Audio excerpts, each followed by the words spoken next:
and welcome to another episode of The Heart of CX. I'm Joanna Palmer, and as always, right next to me is Max Ball. How's it going, Max? It's good. I'm right here. I'm not by your side. I'm in front of you, but I'm right here with you.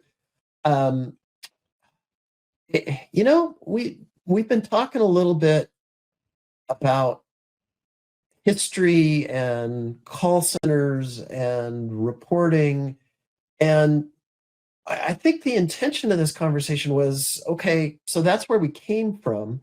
Now it's time to talk about how we got to where we are today and why where we are today isn't quite perfect yet. So I think maybe if you could start and talk a little about omnichannel and what contact centers look like today, and then we can kind of grow that into a more general or more specific around reporting and the implications there. Okay, that sounds great.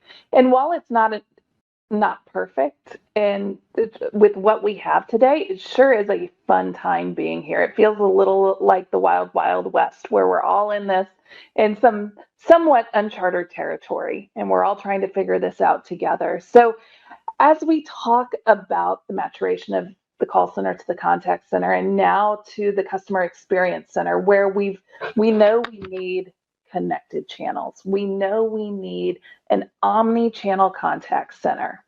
And why is that important now? Well, it's important because customers are not staying on the same channel and interacting with the company on that same channel. So they could be moving across 3 to 5 different channels for the same interaction, the same question that they have for that company. And so as they move across channels, let's say it starts an email, moves to chat, moves potentially social, wherever it may move, you need that threading. You need to make sure that that remains a whole conversation.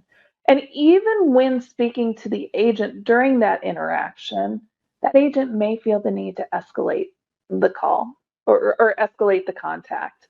It may start in chat. They may need to escalate it to phone call. I even love some of the stuff we're starting to see with video and video escalation, especially for some of those troubleshooting calls, those where it helps to share what that customer is looking at, to resolve that issue more quickly, to take out the ambiguity.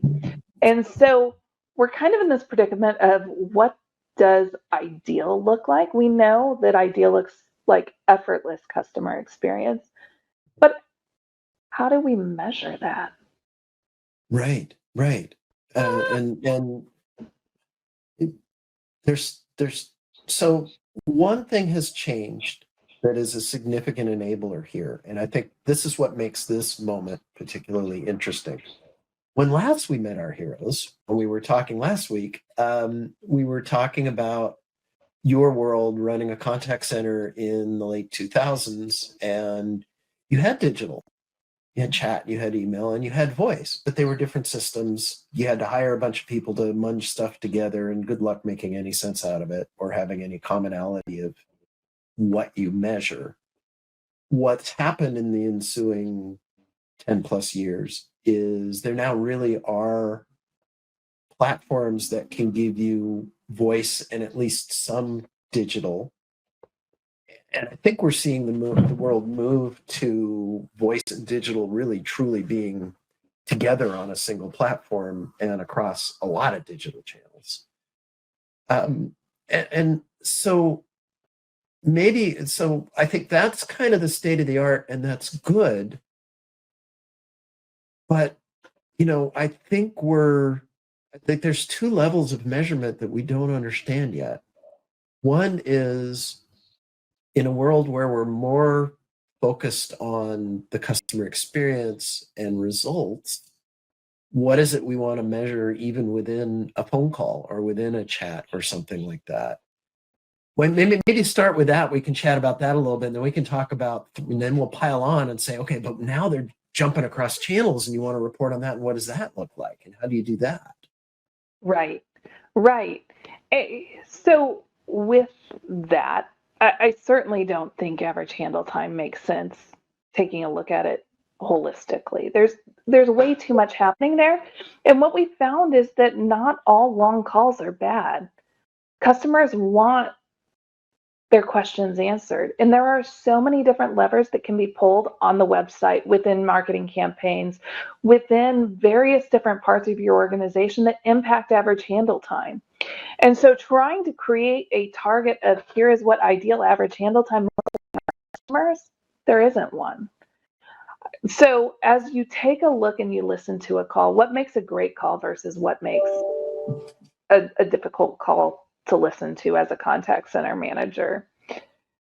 And so some of the things are, number one, silence. And we've been there as customers as well. If you're not a contact center manager, you've been there as a customer where it's just painful. And how many times do you say, hello, are you still there? Right. Right? And you take that to your digital channels to chat. You're sitting there typing, you ask a question, and then there's silence. And you're thinking on the other side of the call, how many chats is this person handling on the other side? Right? Or are they even there? And so you ping again, hello, are you there? Yeah. So having that silence built into the conversation should be measured across all channels. Having that waiting time. What are your thoughts? That's a different approach. I have two thoughts. I'm going to jump back on the evils of average handle time for a moment. There was a report on, and I won't name names, but one of the big healthcare insurance companies really started cracking down on average handle time. And, there was an expose that got written, and it was just horrible. Agents were dealing with people crying and just quitting because of the stress of trying to get these people off. And I had an experience recently. I won't get into all the gory details of it because that'd be a whole other podcast. But I had an old claim, and going back and figuring out the status of it, where it had died, what had happened, ultimately involved not only 2 very long phone calls, but a third call with the person who was responsible for the billing for the doctor's office. It was that complex of a question. And if you're going to do average handle time on that, forget it. You're dead. It can't be measured that way. You're just totally incented wrong. But with that, it's mean time to resolution, right? And how many times have we seen an inquiry? We've made an inquiry where the customer service agent can't answer it, and they may transfer it, or they may dispatch a technician, or they may open a ticket and call you back later. And that entire time, that phone call could be short, but that is a horrible customer experience waiting for that technician to show up 2 days later. And that technician troubleshooting and potentially not solving the problem. And you've got days that go by before the next step of this. So I definitely think mean time to resolution is a great metric. Okay, I'm going to throw the last layer on here. I think this is, you hinted at this. I think this is not solvable or understandable today. I think we'll get there, and I think this is why this is such an interesting conversation. Average handle time is wrong. The 80-20 SLA is wrong. I think we can all agree with that.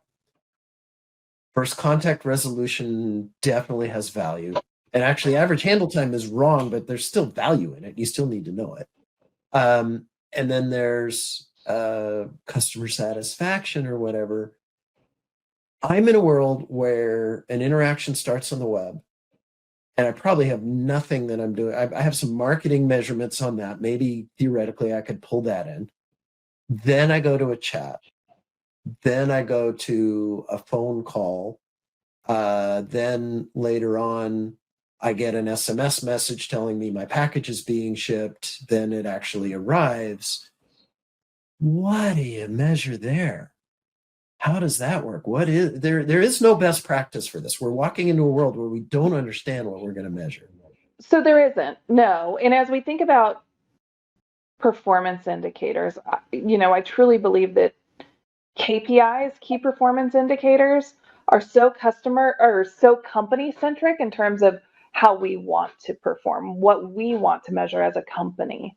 But CPIs, customer performance indicators, are how the customer wants you to perform. It's really that indicator of here is the customer grade card. So going back to your example, you've called in, you've made several different contacts or reaches to this company. I am sure that each time that you reach out, the cool, calm, collected Max Ball may not be as cool and calm each subsequent time. You may be a little bit more and more agitated and frustrated. Is That's pretty much guaranteed. And so with that, now we've got sentiment detection coming in. What That's a good percentage of point. your contacts detect customer frustration versus neutral sentiment versus positive sentiment? And so as you take a look at all three of those metrics, you want it to swing towards neutral and even positive and decrease that negative frustrated customer sentiment. So is that a metric that we take a look at? And is it per incident? Is it per contact? What if you've got blended frustration and positive throughout a contact where the customer calls in super frustrated and you're able to save the day?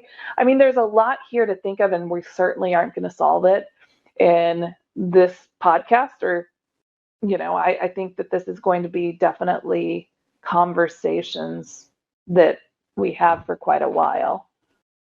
Yeah, I think you're right. And I think finding the frustration, and then to the extent somebody's willing to do a survey and mapping that to the survey scores. And that's interesting. Was in a conversation where we were talking about measuring, surveying customers, and how do you do that in a way that is representative?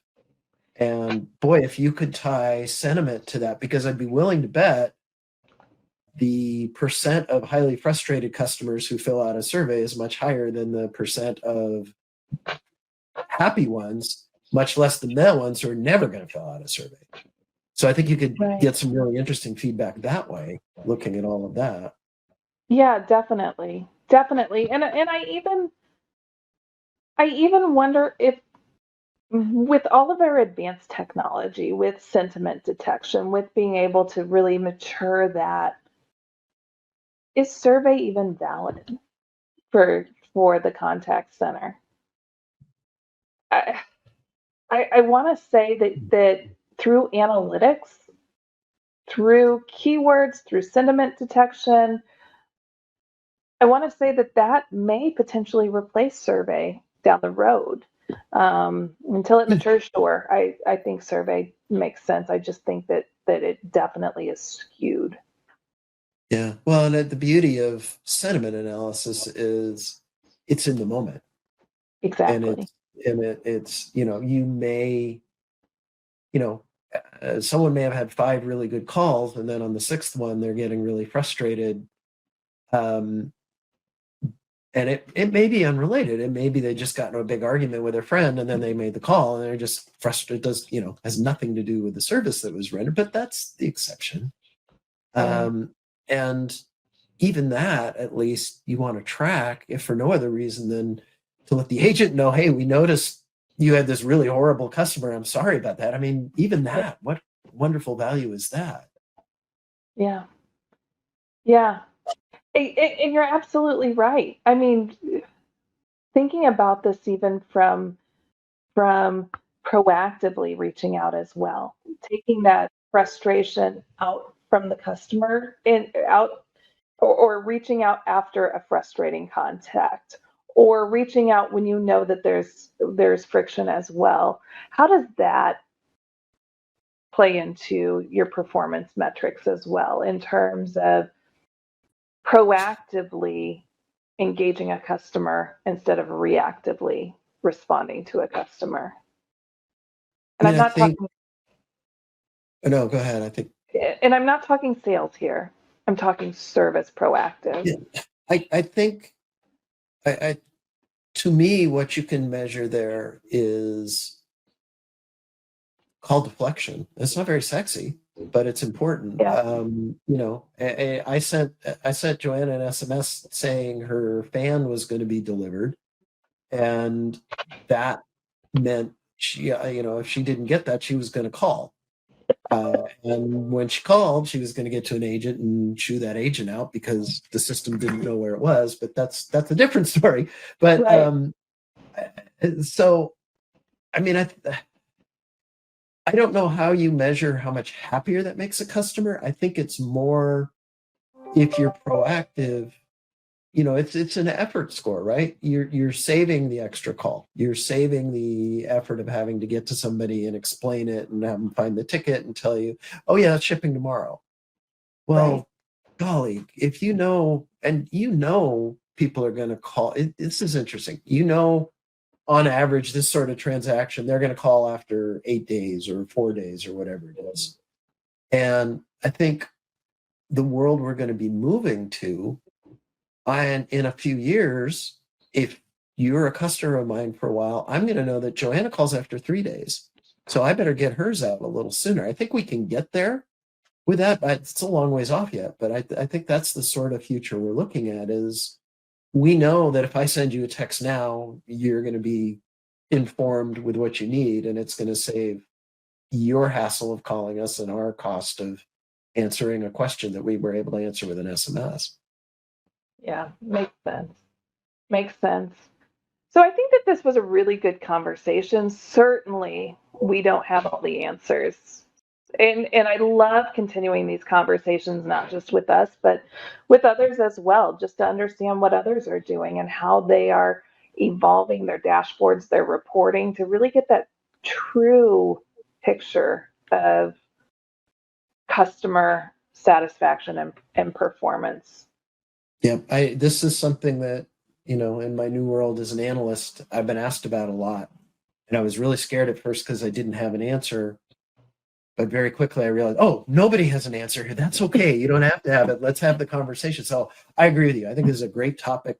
The more perspectives we can get on it, the better we'll be. As always, a pleasure. Have a wonderful rest of your day, and we'll talk again in a week. Yes, sounds great. Thank you, Max. It's Thanks, always Joanna. fun. All right. Take care. Take care. Bye-bye.